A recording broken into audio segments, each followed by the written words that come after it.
Hello friends, welcome back to my YouTube channel. I am Vibhai with you. और आज के video में हम पढ़ने वाले हैं डाइजेस्टिव सिस्टम के बारे में।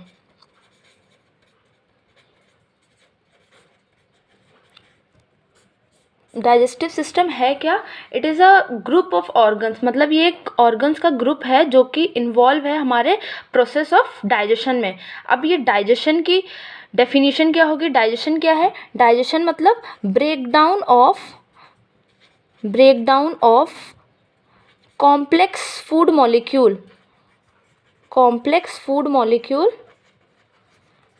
into simpler molecules। मतलब जो हमारे फूड के मॉलिक्यूल्स हैं कॉम्प्लेक्स फॉर्म में, उनको सिंपल फॉर्म में जो प्रोसेस ब्रेक करता है, इसको सिंपलर मॉलिक्यूल्स में कन्वर्ट करता है, उसको हम क्या बोलते हैं? डाइजेशन। इस प्रोसेस को बोलेंगे डाइजेशन। और जो ऑर्गन्स इस प्रोसेस में हेल्प करेंगे उसको बोलेंगे, पूरा ओवरऑल जो सिस्टम बनाएंगे उसको बोलेंगे डाइजेस्टिव सिस्टम। ठीक है, तो अगर आप डाइजेशन के प्रोसेस को देखो तो ये जो डाइजेशन प्रोसेस होता है ये बेसिकली हमारा 5 स्टेप्स में होता है। ठीक है, 5 स्टेप। पहला स्टेप क्या होगा? Ingestion. Second, propulsion। Third, digestion। Fourth, absorption। And fifth, elimination। मतलब इंजेशन में हम क्या करते हैं? इंजेशन में फूड मॉलिक्यूल को इंजेस्ट किया जाएगा, दैट मीन्स ईटिंग और ड्रिंकिंग, एलिमेंट्री ट्रैक्ट में वो एंटर कर रहा है, उसको बोलेंगे इंजेशन। अब इंजेशन मतलब आपने इंजेस्ट कर लिया, अब वो आपकी ओरल कैविटी से एलिमेंट्री ट्रैक्ट में एंटर कर गया है। देन अब उसका क्या होगा? मिक्सिंग होगा, that food molecules will be mixed with the gastric contents. मतलब कुछ सिक्रीशंस होंगे जो आपके डाइजेस्टिव सिस्टम में सिक्रीट हो रहे कंटिन्यूअसली, और उसमें जो आपका फूड मॉलिक्यूल होगा वो मिक्स होगा और उसका जो है ब्रेक डाउन का प्रोसेस वहाँ से धीरे धीरे स्टार्ट होगा। फिर अब जैसे ही ये ब्रेक डाउन होगा तो उस स्टेप को हम बोलेंगे डाइजेशन, जो कि हमारा स्टमक में होता है। ठीक है, वहाँ पे हमारा HCl सिक्रीट होता है, गैस्ट्रिक जूस सिक्रीट होते हैं, जहाँ पे फूड मॉलिक्यूल्स को सिंपलर मॉलिक्यूल्स में ब्रेक किया जाता है। ठीक है, फिर उसके बाद ये जो फूड मॉलिक्यूल्स होते हैं अब ये एक जूस के फॉर्म में कन्वर्ट हो जाते हैं, जिसको हम बोलते हैं काइम। ठीक है, काइम ये आपका स्टमक में HCl की प्रेजेंस में फूड को कन्वर्ट किया जाता है काइम में, और फिर ये काइम जो होता है वो आपके इंटेस्टाइन में एंटर करता है, वहाँ पे उसका होता है एब्जॉर्प्शन। बेसिकली कहाँ पे? स्मॉल इंटेस्टाइन में। ठीक है, और ये जो स्मॉल इंटेस्टाइन में हो रहा है वहाँ पे भी किसके हेल्प से होगा? वहाँ पे कुछ फिंगर लाइक प्रोजेक्शंस होते हैं जिनको हम बोलते हैं विलाइज। ठीक है, फिर ये जो विलाइज होती हैं ये आपके इंटेस्टाइन से न्यूट्रिएंट को एब्जॉर्ब करती हैं, और देन ये विलाइज में कुछ स्मॉल माइक्रो सर्कुलेशन या माइक्रो ब्लड वेसल्स होती हैं जो इसको एब्जॉर्ब करती हैं। देन ये पोर्टल वेन में जाता है, देन लिवर में। इसको हम और डिटेल में इंटेस्टाइन वाले पार्ट में पढ़ेंगे। देन एब्जॉर्प्शन होने के बाद जो आपका कंटेंट बचता है, फूड सब्सटेंसेस बचते हैं, बेसिकली ये क्या होता है? वेस्ट प्रोडक्ट होता है, जो कि अब आपका in the form of faeces body के बाहर एलिमिनेट कर दिया जाता है, जिसको आप स्टूल्स बोल सकते हो, या फिर उसको हम बोल सकते हैं फीकल मैटर, जो बॉडी के बाहर एलिमिनेट आउट कर दिया जाता है। तो आपका ये जो डाइजेस्टिव प्रोसेस है उसको आप 5 स्टेप में पढ़ सकते हो। पहला है इंजेशन, मतलब फूड को हमने इनटेक किया। देन प्रोपल्शन में क्या है? सलाइवा या फिर जो भी हमारे सिक्रीशंस हो रहे हैं उसके साथ फूड मिक्स हो रहा है। देन उसका डाइजेशन हो रहा है, दैट मीन्स ब्रेक डाउन किया जा रहा है फूड मॉलिक्यूल्स का। देन डाइजेशन के बाद अब वो जैसे ही इंटेस्टाइन में पहुंचेगा तो वहाँ पे उसका एब्जॉर्प्शन होगा। फिर एब्जॉर्प्शन होने के बाद सारे न्यूट्रिएंट एब्जॉर्ब कर लिए जाएंगे, फिर जो वेस्ट प्रोडक्ट होगा वो बॉडी से बाहर एक्सक्रीट आउट कर दिया जाएगा। उस प्रोसेस को हम बोलेंगे एलिमिनेशन। तो ये तो बात हो गई हमारी डाइजेस्टिव प्रोसेस की कि 5 स्टेप में होता है। अब ये जो डाइजेस्टिव प्रोसेस है इसके लिए हमारे पास कुछ ऑर्गन्स अवेलेबल है बॉडी में। ठीक है, तो डाइजेस्टिव ऑर्गन को अगर हम देखें, डाइजेस्टिव ऑर्गन्स को 2 पार्ट में डिवाइड किया गया है। ठीक है, पहले को हम बोल सकते हैं primary digestive organs. Primary digestive organs मतलब जो कि डायरेक्टली इन्वॉल्व हैं इन दी प्रोसेस ऑफ डाइजेशन, ठीक है, इनका डायरेक्ट रोल है डाइजेशन प्रोसेस में। और कुछ होते हैं जिनको हम बोलते हैं एक्सेसरी डाइजेस्टिव ऑर्गन्स, मतलब ये हेल्प करते हैं जो डाइजेस्टिव हमारा डाइजेशन प्रोसेस हो रहा है, जो ऑर्गन्स हेल्प कर रहे हैं in the process of digestion, उन ऑर्गन्स को हम क्या बोलेंगे, एक्सेसरी डाइजेस्टिव ऑर्गन्स। तो आप देखो कि जो प्राइमरी डाइजेस्टिव ऑर्गन्स है जिनके बिना डाइजेशन हो ही नहीं सकता, तो वो कहाँ से मतलब आपके माउथ से एनस तक होंगे। तो देखते हैं कौन कौन से ऑर्गन्स आते हैं। सबसे पहला आपका कौन सा ऑर्गन आता है, माउथ आता है। फिर माउथ के बाद आ जाएगा हमारा फेरिंग्स, जिसको हम बोलते हैं common passage way for air as well as food. Then pharynx के बाद ये एक ट्यूब लाइक स्ट्रक्चर रन करेगी कंटिन्यूअसली, जिसको हम बोलेंगे ईसोफेगस। फिर ईसोफेगस के बाद ये जो ईसोफेगस है ये एक वाइड पार्ट में ओपन होती है, जिसको हम बोलते हैं स्टमक, ठीक है। फिर स्टमक के बाद आता है हमारा स्मॉल इंटेस्टाइन, और स्मॉल इंटेस्टाइन के बाद हमारा क्या आएगा, लार्ज इंटेस्टाइन। तो ये ओवरऑल जितने हमने ऑर्गन्स पढ़े, माउथ हो गया, फेरिंग्स हो गया, stomach, small intestine, large intestine, ये सब कंटिन्यूअसली रन करते हैं, एक दूसरे से कंटिन्यूअसली अटैच होते हैं। और इसको आप ओवरऑल क्या बोल सकते हैं, ये सब किसके पार्ट है, एलिमेंट्री कैनाल या फिर एलिमेंट्री ट्रैक्ट का पार्ट होते हैं। तो ओवरऑल अगर आप देखोगे एलिमेंट्री कैनाल की लेंथ कितनी होती है, ये अप्रॉक्स 9 मीटर होती है, ठीक है। एलिमेंट्री कैनाल की लेंथ अप्रॉक्स कितनी होती है हमारी, 9 मीटर होती है। फिर आप देखो एसेसरी डाइजेस्टिव ऑर्गन। अब ये जो एसेसरी डाइजेस्टिव ऑर्गन्स हैं, इसमें मतलब वो ऑर्गन आएंगे जो आपके डाइजेशन प्रोसेस में हेल्प कर रहे हैं, ठीक है। तो इसमें क्या आएंगे, हमारे सलाइवरी ग्लैंड्स आएंगे, सलाइवरी ग्लैंड्स जो कि हमारी 3 पेयर्स में होती हैं। देन उसके बाद हमारा आ जाएगा पैनक्रियाज, पैनक्रियाज जो कि मिक्स्ड ग्लैंड है, मतलब एंडोक्राइन भी है और एक्सोक्राइन पार्ट भी है। तो जो अगर हम बात करें डाइजेशन में, तो बेसिकली एक्सोक्राइन वाला पार्ट हमारा रोल प्ले करता है। देन इसके बाद हमारा जो मेन है, ठीक है, जो डाइजेशन में या हेल्प करता है, उसको हम बोलते हैं लिवर, ठीक है। ये largest gland of the body होती है। और देन लिवर से ही हमारा एक सिस्टम होता है जो हेल्प करेगा डाइजेशन में, जिसको हम बोलते हैं बाइलरी सिस्टम। तो इन सारे ऑर्गन्स के बारे में हम अभी डिटेल में पढ़ने वाले हैं, ठीक है। तो स्टार्ट करते हैं हम सबसे पहले माउथ से।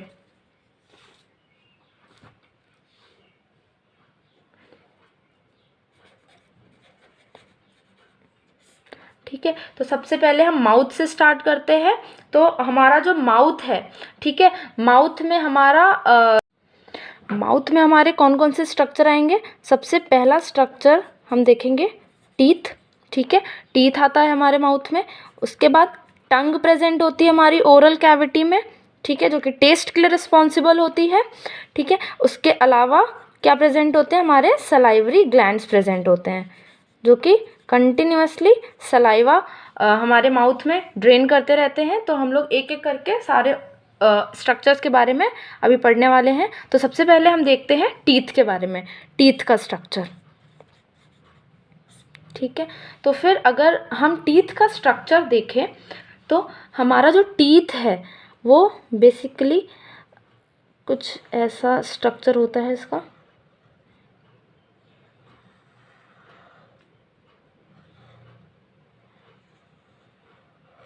ठीक है। इस तरीके का हमारा टीथ का स्ट्रक्चर होता है। तो जो ये अपर पार्ट होता है हमारा टीथ का, जो हमें विजिबल होता है बाहर से, उसको हम बोलते हैं इनेमल, ठीक है। तो ये जो इनेमल होता है, इसको हम hardest substance of the body भी बोलते हैं, hardest substance of the body. Hardest substance of the body इसे हम इसलिए बोलते हैं क्योंकि जो स्ट्रक्चर होता है ये कैल्शियम से बना हुआ होता है, और इसमें अगर आप परसेंटेज देखो कि कैल्शियम का कितना परसेंट होता है, तो दैट इज़ 95% कैल्शियम से ये मिलके बना हुआ होता है। दैट मीन्स इसका जो स्ट्रक्चर है वो बहुत ही हार्ड है। क्यों हार्ड है? क्योंकि इसमें कैल्शियम होता है, ये 95% कैल्शियम से मिलके बना हुआ होता है, और ये क्वेश्चन कई बार पूछा गया है। देन अब आप इनेमल के जस्ट नीचे अगर देखो कि कौन सा स्ट्रक्चर प्रेजेंट होता है, तो इनेमल के जस्ट नीचे अगेन हार्डर स्ट्रक्चर ही होता है जिसको हम बोलते हैं डेंटाइन। अगेन ये इसका स्ट्रक्चर हार्ड क्यों है? इसलिए है क्योंकि इसमें हमारा कैल्शियम प्रेजेंट होता है, इसीलिए इसको ये भी हार्ड सब्सटेंस होता है। लेकिन अगर आप इसका परसेंटेज देखो कि इसमें कैल्शियम का कितना परसेंटेज होता है, तो in comparison to the enamel इसमें थोड़ा सा कम होता है। इसमें अप्रॉक्स हमारा होता है 65 to 70% कैल्शियम प्रेजेंट होता है। ठीक है। देन इसके बाद डेंटाइन के बाद एक कैविटी लाइक स्ट्रक्चर होता है टीथ में, ठीक है, जिसको हम बोलते हैं पल्प कैविटी। ये कैविटी लाइक स्ट्रक्चर है, इसको हम बोलते हैं पल्प कैविटी। अब इसको पल्प कैविटी बोला है क्योंकि इसमें कोई स्ट्रक्चर्स अंदर जाके इन्वेड कर रहे होंगे, तो इसमें क्या क्या चीज़ें प्रेजेंट होती हैं? हमारी जो नर्व सप्लाई और ब्लड सप्लाई होती है वो इसी पल्प कैविटी के थ्रू टूथ को जाती है। ठीक है। ये हमारी ब्लड सप्लाई, ब्लड वेसल्स जो हैं वो किसके हेल्प से एंटर करती है हमारे टीथ में? That is pulp cavity. फिर पल्प कैविटी के अंदर ही हमारे कुछ नर्व रूट्स भी प्रेजेंट होते हैं जो सेंसेशन में हेल्प करते हैं। ठीक है। इसको बोलते हैं हम, ये हमारे नर्व फाइबर्स हो गए जो मैंने ब्लैक कलर से शो किए हैं, ये हमारे नर्व फाइबर्स या नर्व रूट्स हो गई। ठीक है। और ये जो रेड कलर से शो किया है दैट इज़ ब्लड सप्लाई, तो जो हमारी, या फिर ब्लड वेसल बोल सकते हैं इसको। ठीक है। तो ये जो ब्लड वेसल और नर्व रूट हैं ये कौन से स्ट्रक्चर के हेल्प से आपके टीथ को सप्लाई कर रहे हैं जाके? That is pulp cavity. ठीक है। अब अगर हम टीथ के मतलब डेंटल फॉर्मूला के बारे में देखें, कितने नंबर ऑफ टीथ्स प्रेजेंट होते हैं हमारी बॉडी में, तो जो कंपोजिशन होता है पूरा या फिर जो पैटर्न होता है उसको हम बोलते हैं डेंटल फॉर्मूला। अब ये जो डेंटल फॉर्मूला है ये चाइल्ड के लिए अलग होता है और अडल्ट के लिए अलग होता है। ठीक है। तो पहले हम देखते हैं चाइल्ड के लिए, चाइल्ड में क्या इसका फॉर्मूला होता है। ठीक है। तो चाइल्ड का अगर जैसे माउथ है, ठीक है, माउथ को हमने 4 इक्वल पार्ट में डिवाइड कर दिया। कोई एक बेबी है जिसके माउथ को हमने 4 इक्वल पार्ट में डिवाइड कर दिया है, तो उसमें आप अगर टीथ का पैटर्न देखोगे तो उसमें आपको 2 नंबर ऑफ इंसिजर्स मिलेंगे, 1 नंबर ऑफ कैनाइन मिलेगा, प्री मोलर्स एब्सेंट होंगे और मोलर्स अगेन 2 नंबर में होंगे। दैट मीन्स ये जो 2 नंबर है ये किसका है? हमारा इंसीजर का है। 1 कैनाइन होता है 1 पेयर और 0 प्रीमोलर्स, मतलब प्रीमोलर्स आर एब्सेंट। तो क्वेश्चन क्या आएगा कि कौन से टीथ एब्सेंट होते हैं चाइल्ड में? तो प्रीमोलर्स जो चाइल्ड होगा उसमें क्या होगा? एब्सेंट होगा। Premolars are absent in the child. ठीक है। फिर ये जो 2 है ये अगेन हमारा क्या है? मोलर है। ठीक है। तो ये आपका अपर जॉ हो गया, अपर जॉ का भी हाफ पार्ट, तो अगेन इसमें भी सेम पेयर ऑफ टीथ होंगे, that means 2 incisor, 1 canine, premolars absent and 2 pairs of molars. ठीक है। तो इसी तरीके से लोअर जॉ में भी प्रेजेंट होंगे 2 1 0 2। ठीक है। तो एक पार्ट को आप प्लस करोगे 2 1 3 3 2 5, दैट मीन्स एक कंपार्टमेंट में आपके पास कितने हैं? 5 टीथ है। तो 1 2 3 4, एक में अगर 5 हैं तो 4 में कितने हो जाएंगे? 20। तो जो ये चाइल्ड है उसमें ये जो डेसिडुअस टीथ होते हैं, ठीक है, वो कितने नंबर होते हैं? डेसिडुअस मतलब जिसको हम मिल्क टीथ भी बोल सकते हैं, जो अगेन टूट जाते हैं देन अगेन परमानेंट टीथ आते हैं। तो कितने नंबर ऑफ डेसिडुअस टीथ होते हैं चाइल्ड में? 20 नंबर। ठीक है। और ये इसका डेंटल फॉर्मूला होता है। और इम्पॉर्टेंट क्या है कि इसमें कौन सा टीथ एब्सेंट होता है? That is premolar is absent in the child. अब हम देखते हैं अडल्ट का डेंटल फॉर्मूला कि अडल्ट में कौन कौन से टीथ होते हैं। ठीक है। अब अगर आप अडल्ट का डेंटल फॉर्मूला देखोगे तो अगेन हमें अडल्ट के माउथ को भी 4 क्वाड्रेंट्स में डिवाइड करेंगे हम, ठीक है। तो इसमें थोड़ा सा डिफरेंस होता है, मतलब जो बच्चे में प्री मोलर एब्सेंट थे तो इसमें प्री मोलर आ जाएंगे, बाकी सब सेम है। 2 incisor, 1 canine, 2 pre molars and 3 molars, ठीक है। तो एक क्वाड्रेंट में आपने देखा 2 इंसीजर है, 1 कैनाइन है, 2 प्रीमोलर एंड 3 मोलर्स। तो इसमें भी सेम वैसे ही होगा और लोअर जॉ में भी सेम ऐसे ही होगा। लेकिन ये जो अडल्ट है तो इसमें ये जो टीथ की बात हम कर रहे हैं ये कौन से हैं, ये परमानेंट टीथ है सारे, ठीक है, परमानेंट टीथ। तो इसको प्लस करो, 2 + 2 4, 5, 5 + 3 8, मतलब एक क्वाड्रेंट में आपके पास कितने टीथ हैं, 8 टीथ हैं, 1 2 3 4, 8 4 ज़ा 32। तो टोटल अडल्ट में कितने नंबर ऑफ टीथ हो गए, 32 नंबर ऑफ टीथ। और ये इसका डेंटल फॉर्मूला हो गया, ठीक है। तो ये तो हो गई बात हमारी टीथ की, ठीक है। अब जो नेक्स्ट स्ट्रक्चर है वो हमारा क्या है, टंग, ठीक है। अब हम देखते हैं टंग के बारे में, ठीक है। टंग क्या है, टंग बेसिकली हमारा स्ट्रक्चर है जो कि हमारा सेंसेशन ऑफ टेस्ट में हेल्प करता है, मतलब आपको परसेप्शन ऑफ टेस्ट के लिए रिस्पॉन्सिबल होता है। ये टेस्ट को परसीव करने में हमें हेल्प करता है, ठीक है। ये कैसा ऑर्गन है, ये एक मस्कुलर ऑर्गन है, ठीक है। अगर आप इसकी लेंथ देखो कि इसकी लेंथ कितनी है, तो लगभग इसकी लेंथ होती है 10 to 12 सेंटीमीटर, ठीक है। ये एक सेंसरी ऑर्गन है, ठीक। फिर अगर आप इसकी ब्लड सप्लाई देखो कि इसको कौन सी आर्टरी ब्लड सप्लाई करती है, तो इसकी ब्लड सप्लाई को जो आर्टरी ब्लड प्रोवाइड करती है दैट इज़ लिंगुअल आर्टरी, ठीक है। इसको लिंगुअल आर्टरी ब्लड सप्लाई करती है। अब ब्लड सप्लाई तो हो गया, चलो ठीक है, ब्लड मतलब लिंगुअल आर्टरी से मिल गया।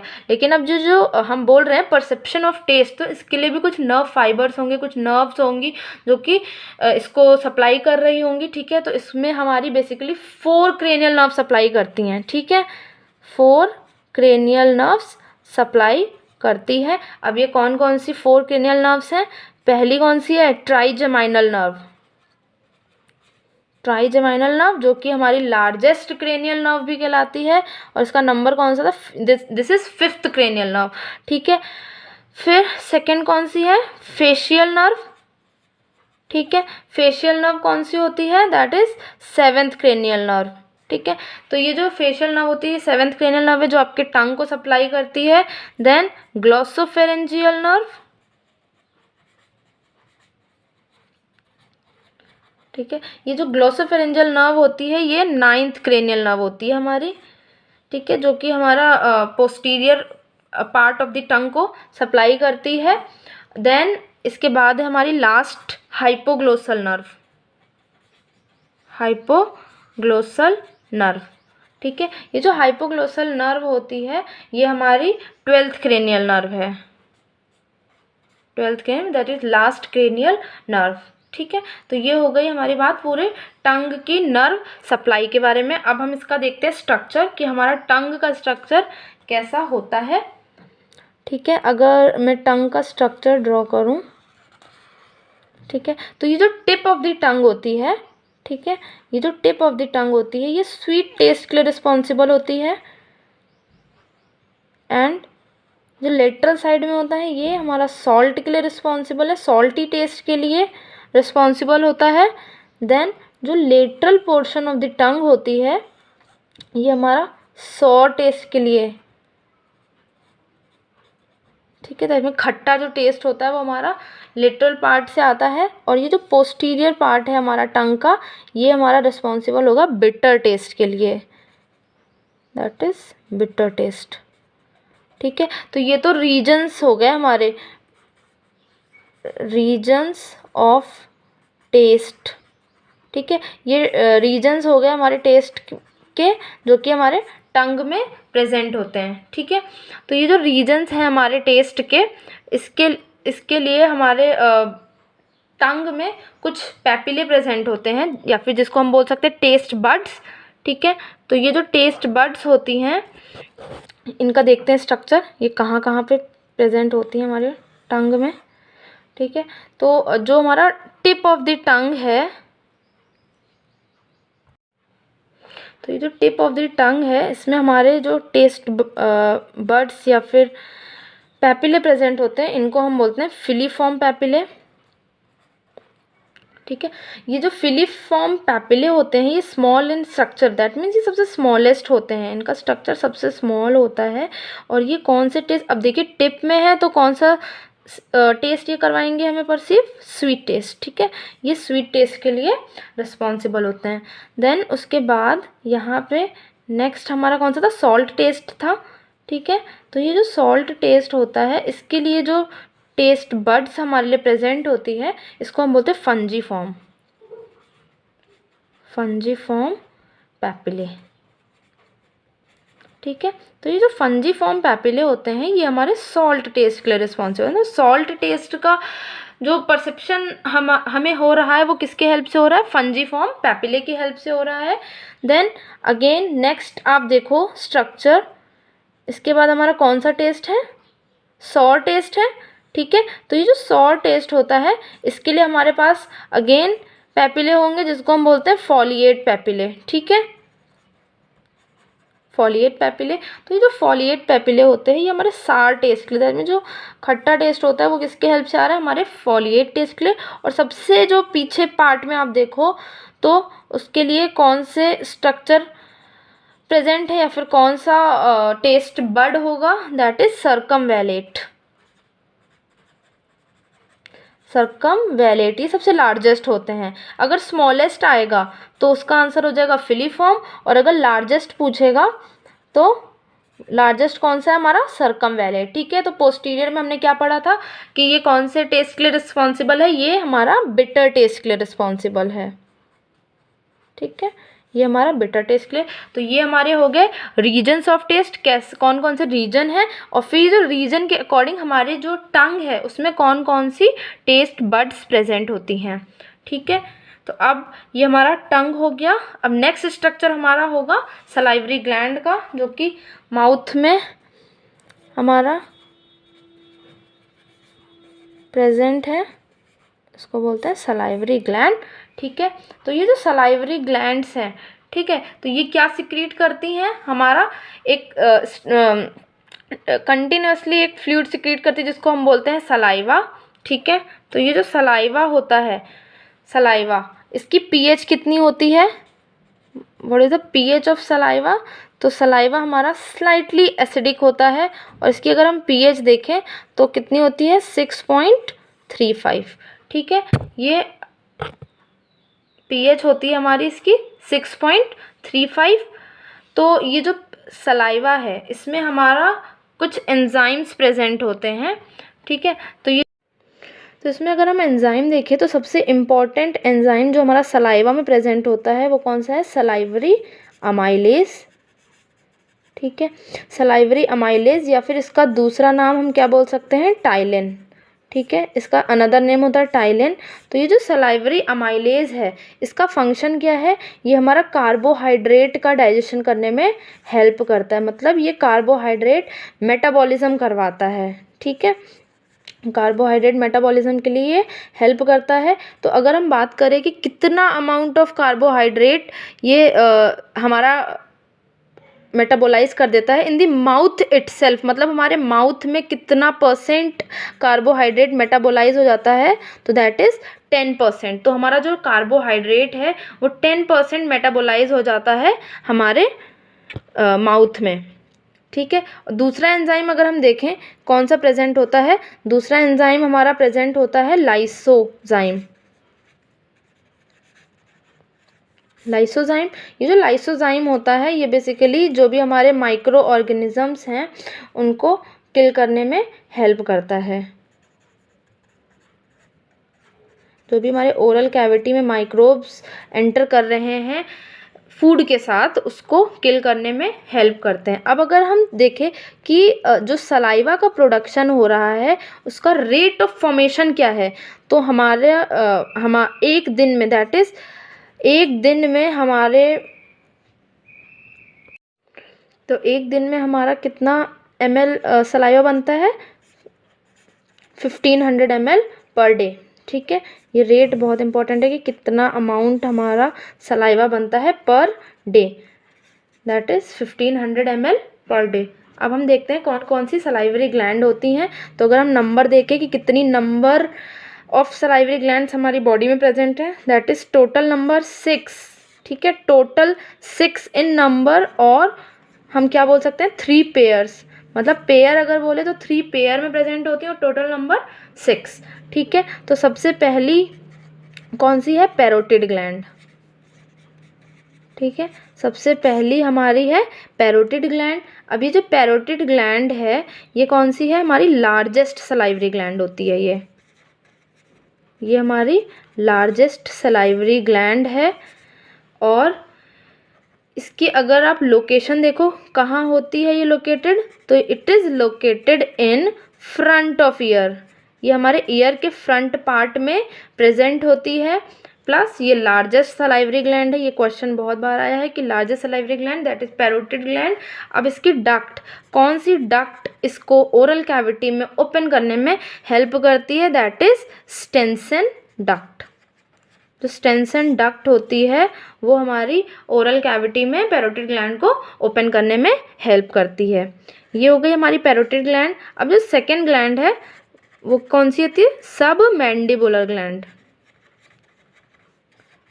सब मैंडिबुलर ग्लैंड, ये जो सब मैंडिबुलर ग्लैंड है, ठीक है, इसकी लोकेशन देखिए आप कि कहाँ लोकेटेड होती है, तो ये लोअर जॉ में लोकेटेड होती है।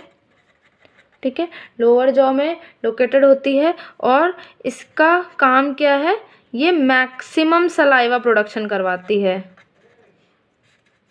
ये मैक्सिमम सलाइवा प्रोडक्शन करने में हेल्प करती है। लार्जेस्ट अगर आएगा तो पैरोटिड ग्लैंड होगा, लेकिन मैक्सिमम सलाइवा, सबसे ज़्यादा सलाइवा कौन प्रोड्यूस करने में हेल्प कर रही है, तो उसका आंसर है सब मैंडिबुलर ग्लैंड। ठीक है, अब इसकी डक्ट देखिए, ये डक्ट कौन सी डक्ट के हेल्प से ये आपकी ओरल कैविटी में ओपन हो रही है, तो उसका नाम है वार्टन्स डक्ट। ठीक है, अगेन ये भी, तो नेक्स्ट एंड लास्ट ग्लैंड हमारी कौन सी है, सब लिंगुअल ग्लैंड। ये हमारी लास्ट ग्लैंड है, that is last salivary gland, जिसको हम बोलते हैं सब लिंगुअल ग्लैंड।